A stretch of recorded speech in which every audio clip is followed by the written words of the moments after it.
দুর্গাপুজো আসে, ঈদ আসে, বকরিদ আসে, তেমনি করে যখন ভাঙন হয় বাংলায়, মুর্শিদাবাদ ভেঙে যায়, তখন দিদি প্রকৃতির দোহাই দেয়, আর দিল্লি টাকা দিল না, বাতেলা করে।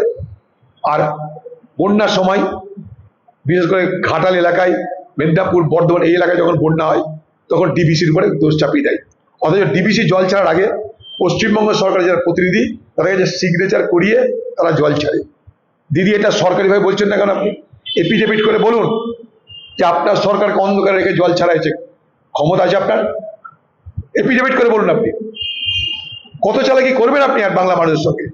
বন্যায় মানুষ ডুবছে, বাংলার মানুষকে বিভ্রান্ত করার জন্য আপনার চালাকি চলছে। ডিবিসিটা কে?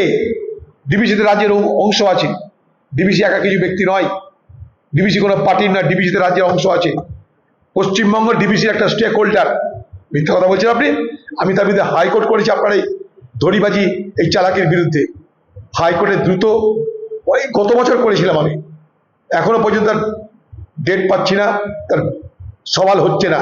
যেদিন সওয়াল হবে এই বাংলার মুখ্যমন্ত্রী আপনার মুখোশটা খুলে যাবে। চিটিংবাজি করছেন বাংলার বন্যা বানভাসী লোকদের সঙ্গে, বাংলার বানভাসী লোকদের সঙ্গে। বাংলার